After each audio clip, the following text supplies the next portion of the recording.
So today I'd like to explain exactly what a Chiari malformation is, just because I know it can be really confusing and most people haven't really heard of it. So today I'm going to go through the different types, what it is, some of the symptoms, causes, diagnosis, treatment, and then just my general tips for dealing with a Chiari malformation. And in the description box, there are going to be timestamps for each of those individual sections. So if there's something specific that you're looking for, you can skip right to that section instead of having to comb through the entire video. So let's get started. So in terms of what a Chiari malformation is, it's not really the easiest to explain, but in technical terms, it refers to the herniation of the cerebellar tonsils through the foramen magnum. Don't worry, I'll translate. On the bottom of the human skull, there's an opening called the foramen magnum. Now, normally the brain should be fully contained within the skull because that's kind of the point of the skull, to protect the brain and allow it to float in cerebrospinal fluid. However, in Chiari malformation, part of the cerebellum, called the cerebellar tonsils, actually extend out of the hole and into the spinal canal. And this can create a variety of problems depending on the complications and what else the blockage is actually causing to happen. And there are actually 4 different types of Chiari malformation. Type 1 is the most common and the least severe, and it just refers to part of the cerebellar tonsils coming out of the foramen magnum. Type 2 is a little more severe, and it involves both the cerebellar tonsils and part of a larger part of the brainstem itself herniating into the spinal canal, and it's almost always associated with myelomeningocele spina bifida, so it is a bit rarer and tends to be more severe and is almost always diagnosed in early childhood. Type 3 is the most severe form, and it actually involves an incomplete closure of the skull. So it's similar to spina bifida, but in the skull. So there's an opening in the back of the skull, and part of the brain and brainstem will herniate out of the skull, and it usually is fatal in infancy. Type 4 Chiari malformation actually is not similar at all to the others. It just refers to a type of hypoplasia, which means that the cerebellum doesn't fully develop. There are pieces of it missing, and again, there can be a lot of neurological deficiencies because of that, but types 3 and 4 are incredibly rare, and again, they do tend to be not great in childhood, and the prognosis is not very safe for the kids. Hey, Ryan from the future here.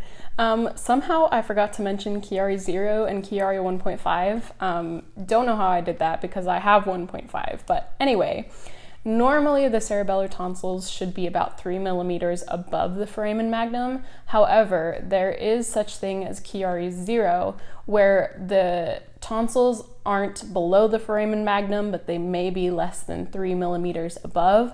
And there's also a syrinx and symptoms. So some doctors believe that you can have what's called Chiari 0 if you have a lot of Chiari symptoms as well as the formation of a syrinx, and that is what defines you as having Chiari 0.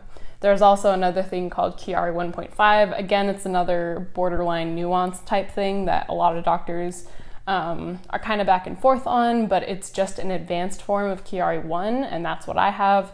And it involves a very large herniation and a partial herniation of the brainstem as well. So if you just have a lot of dragging down, maybe a tethered spinal cord and whatnot, you can develop what's called Chiari 1.5. So just wanted to throw that in there because there are potentially up to 6 forms of Chiari malformation. In terms of the causes, generally Chiari malformation is considered to be congenital, meaning that you're born with it. So there can be genetic or hereditary factors.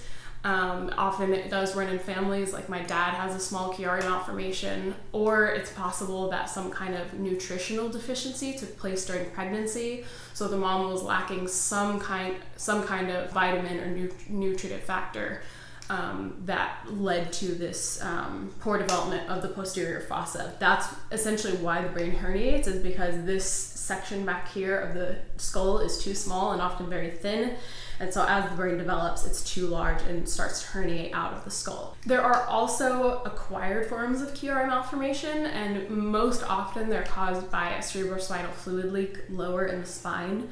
So if there's a hole in the spinal canal, the fluid surrounding the brain and spinal cord will leak out, and it essentially sucks the brain down. And generally you can tell if that's the cause of the Chiari if one, the herniation is pretty short, and two, if it's rounded, because normally if it's hereditary, the tonsils will look very pointed on MRI scans. But if they're just being gently sucked down, then it's going to be kind of rounded because they're still normally tucked up into the brain, but they're just being pulled on rather than fully shoved out of the skull, if that makes sense. And it's also possible to have a blend of congenital and acquired factors. So you can have a large Chiari malformation congenitally that's actually worsened by acquired factors, such as a tethered cord that's pulling the spinal cord and brainstem down and thereby the cerebellar tonsils, or you can also have a leak. It just depends on the whole system of problems that are going on. And sorry about my voice, I am sick at the moment, so it's not doing the greatest. Now, in terms of symptoms, because Chiari malformation impacts the brain and the spinal cord, symptoms can be varied and pretty strange. There's a really large variety of them, but the biggest symptom is called an occipital headache, and it's just an intense, pretty much constant pressure in the back bottom of the head. And oftentimes, for many people, it will be exacerbated by Valsalva maneuvers, which is coughing, laughing, sneezing. Anything that raises pressure in the head can have a really intense tightening pressure feeling and can worsen that occipital headache. Other symptoms include neck and head pain, tinnitus or ringing or whooshing in the ears, nystagmus, which is just rapid involuntary movement of the eyes. It can be downbeat or it can be horizontal. And I generally can elicit mine with object tracking, so I'll try to put a video of that in here.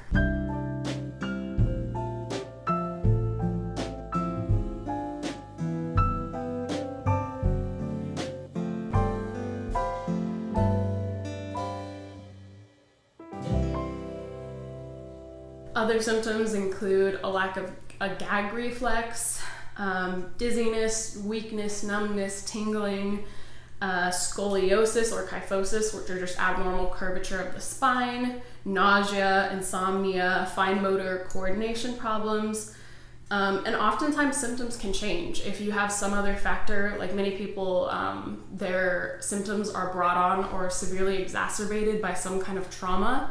So for me, it was a car accident, and my symptoms, I started developing new symptoms and worsening symptoms, and then after I tried cervical traction, the same thing happened. So symptoms aren't consistent. They can come and go, they can resolve, or they can come out from nowhere and continue to worsen. And of course, that's just a short list. There are over 100 different symptoms that could be attributed to the Chiari. Next, we have some of the comorbidities of a Chiari malformation. These include hydrocephalus, or an excessive amount of cerebrospinal fluid in the brain, which can cause swelling and pressure on the brain. Spina bifida, I'm not sure if all types of spina bifida are more common, but definitely myelomeningocele, because it is correlated with Chiari malformation type 2, but I would assume meningocele is as well, because obviously you have problems with an underdeveloped skull, and so there are likely also problems with closing the neural tube or the spine. So I would assume they are all linked. I have meningocele spina bifida, so obviously that's not conclusive, but it's possible. Syringomyelia can also be really common with Chiari. Syringomyelia is considered to be a rare disease, but Chiari malformation can cause that because normally cerebrospinal fluid is produced in the brain and then it circulates through the spinal canal and the head, but with the Chiari malformation, it makes this junction right here really tight because there's a spinal cord and part of the cerebellum there. So cerebrospinal fluid can't flow naturally. So sometimes that'll cause it to back up and create a little fluid-filled sac inside the spinal cord, and that's syringomyelia. Chiari is also linked to tethered cord syndrome, which just means that the spinal cord is stretched and attached to some kind of mass inside the spinal canal.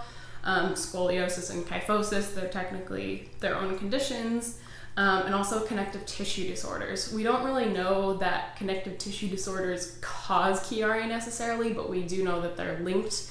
So that can be things like ehlers-danlos syndrome, any disorder that impacts essentially the glue that holds our bodies together. It just manifests in lots of structural deformities. So you can have a small posterior fossa, you can have craniocervical instability, atlantoaxial instability, something called basilar invagination, retroflexed odontoid. So at the top of the spine, there's a bone called the odontoid, and normally it should sit straight up, but with retroflexed odontoid, it can tilt back, and that can be linked to a connective tissue disorder because the ligaments don't hold it in place, and that puts a lot of pressure on the brainstem. So again, a lot of it tends to be systemic because your connective tissue doesn't function correctly, so everything kind of becomes more fragile and can fall apart and not develop correctly.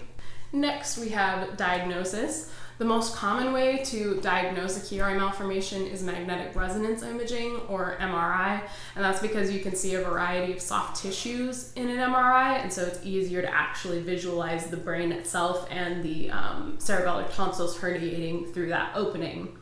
You can also catch it on a CT scan or an X-ray if you notice the bone abnormalities, so a narrowed foramen magnum, a small posterior fossa. It could lead you to order an MRI to look for it, but you really need to have a super experienced person looking at it to really notice those things, and to actually pursue looking into a Chiari. And the best way to visualize it is gonna be an MRI. And that's because an X-ray just looks at the bone, and so you can only see bone deformities, and CT looks at bone and blood vessels, so you might catch vascular stenosis or other conditions that can run with Chiari, but it'll be difficult to see the Chiari itself on a CT scan. So treatment really depends on the severity of your case. It depends on whether you have a syrinx, how large your herniation is. Me from the future again. I should also mention that the size of the herniation is not directly related to symptoms. So you can have a 2 or 3 millimeter herniation and be incredibly symptomatic, whereas someone with 12 millimeters can be just fine. However, it is more likely for you to be symptomatic with a really large herniation just because it's more likely that there will be blockage, which can cause a syrinx. So just throwing that note in there, it's not to say that you're struggling less or Chiari is not causing your symptoms if you have a small herniation. It just matters about the blockage that's happening or the formation of a syrinx. So just putting that in there. It's more likely if it's bigger, but that doesn't mean that they're directly correlated. And the severity and progression of your symptoms. Generally, surgeons will lean more towards opting for conservative measures before moving towards more aggressive treatment, and that's just because conservative measures tend to be a lot gentler and you can kind of alter your course, whereas with aggressive, that means surgery, and that can't be undone, and of course it always comes with its risks. So conservative measures generally are geared towards mediating symptoms. So that's going to be pain relief, nausea medication, maybe physical therapy to give you a bit more strength if you have instability outside of just the Chiari. And then also they'll order probably yearly MRIs just to make sure that the Chiari isn't progressing, and that you haven't developed a syrinx, because a syrinx in most surgeons' eyes indicates you probably should have surgery in the near future, just so you don't risk damaging your spinal cord, because once a syrinx is formed, it's possible for it to grow, and occasionally they can resolve on their own, but it's best to address that with surgery. And when you are dealing with a very severe case that's progressing very quickly, has a syrinx, has a very large herniation, a lot of cerebrospinal fluid blockage, those usually are going to be good candidates for surgery.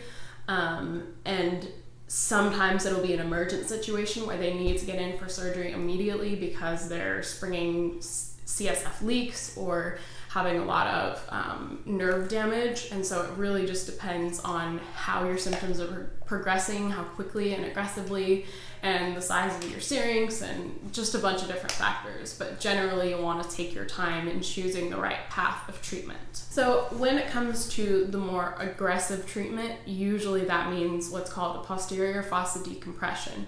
And that in itself is also a spectrum. So on the lower end of the spectrum, That includes the removal of part of the posterior fossa, this bone here, and then potentially also part of the top two vertebrae called the lamina. Then, if necessary, they can also open the covering of the brain. It's a soft tissue, and they'll just cut it open and they can put a patch in it. That can be either synthetic, bovine from a cow, or it can be your own tissue. So, for example, mine will come from the fascia in my thigh, and they'll sew that into the covering of the brain called the dura mater. And the most aggressive form will also include removing part of the cerebellar tonsils. So they'll actually cut it out and cauterize it. If you have a really large herniation, there's just so much tissue there that it has to be removed in order to get rid of that blockage. And just a note, generally, treating the Chiari itself is recommended if there's a blockage of cerebrospinal fluid or if there's a syrinx. You can't really firmly attribute symptoms to the Chiari unless one of those two things is present, because that's how a Chiari causes symptoms. If the cerebrospinal fluid isn't able to flow naturally, it causes these secondary problems. And if there's a syrinx, obviously you'll develop those neurological issues as well from potential damage to the spinal cord. Okay, now on to my tips for dealing with Chiari. Number one is don't panic. If you or someone you know has been diagnosed with Chiari malformation, nothing has really changed. You've probably lived your entire life with this issue, and now the only new thing is you know about it and you can hopefully actively pursue treatment on it. So if you even are having symptoms from it, because many cases are asymptomatic for most, if not all of their lives, then now at least you know how to go about fixing it. For me, we were treating my POTS for a long time and we were throwing things at it and I was just getting worse. And so we were actually really, really excited when we got the Chiari diagnosis, because it means that, okay, we know what we're fighting now, and so we can actively work on treating that. Of course, it's not curable, but at least you know the likely root cause for a lot of your symptoms. And so it's not something to panic over. It's not a death sentence. It doesn't definitively mean brain surgery. For many people, it's just removing some bone, or a lot of people don't even need surgery. It just depends, but there are really knowledgeable surgeons out there, and there are a lot of people going through the same thing, which leads into my second tip, networking. Get on Facebook. There are a ton of Chiari malformation groups that you can join, and that will help you figure out who the experts are, how to determine whether someone's an expert, people in your area, what kind of imaging you need. You can get feedback on your own imaging. Of course, the people in the groups aren't experts themselves, and so you do need to watch out for fear-mongering, because they could always misdiagnose you. But in general, they should be able to give you a kind of direction to look into and point out issues that you might want to explore further. When I visited my first surgeon for this issue, she said it was going to be a pretty simple clear cut decompression with duroplasty, meaning they open the dura and patch it, and that should fix all of my problems. But on those groups, people were telling me, you have a retroflexed odontoid at the very least, probably also basilar invagination. You need to look more into these other issues. And so they suggested the right kinds of people to talk to, the right kinds of imaging to get, and ultimately we uncovered all these other issues that we also want to address. Because if you just treat the Chiari and you have other problems, sometimes that'll make the Chiari a lot worse. So it's really helpful to connect with other people and draw on their experiences so you can learn who's good to talk to and what to expect from those doctors. Next is get lots of imaging. You want to do, if you're even remotely at risk for comorbidities of Chiari malformation, you should probably rule all of those out before going in for surgery, because it can impact how the surgery is done.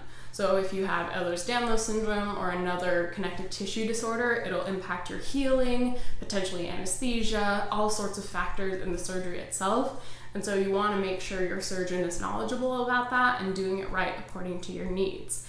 And it's possible that you'll need other surgeries to make sure that a decompression doesn't make you worse. So in my case, I'm being decompressed, and then I'll also need to have a fusion because my neck is unstable. So you just need to take into account all of your issues, and that comes through imaging. So that could be flexion and extension, rotational, x-rays, CTs, looking at the veins in your brain, everything. Whatever your expert surgeon is recommending, you definitely want to look into that. And even if it comes up with nothing, that's great. You can go into surgery really confidently and hopefully come out feeling great. My final tip is talk to an expert. Make sure you're finding someone who does at very least 10 Chiari surgeries per year. If you talk to a neurosurgeon who isn't an expert, they can probably fake their way through it. They are wanting to offer you the care that they can with their level of expertise, but if they don't have a certain level of expertise and experience with Chiari, they probably aren't going to do your decompression correctly or understand your case fully. So the first surgeon I talked to, just because that's who I was referred to based on where I had my imaging done, she sounded really confident, seemed like she knew what she was talking about. She mentioned the kinking in my brainstem. We're like, oh, okay, she's way more thorough than the radiologists were, so she must know what she's doing. But it turns out there was a whole lot that she overlooked. And even someone who is the head of the neurosurgery department here overlooked a lot of my issues, and that could mean that I could have woken up from surgery and been a whole lot worse. So if you're at risk for other problems, make sure you're talking to someone who can take those into account, evaluate you for them, and make sure they know what's going on before going in for surgery. I hope you found this video helpful. If you have any questions, comments, or constructive criticism, feel free to leave those in the comments section, and I'll be sure to get back to you if I can. I am going in for surgery soon, so prayers are appreciated for that, but hopefully if you or someone you know has Chiari, you understand it a little bit better and can support them in that way. Thanks for watching.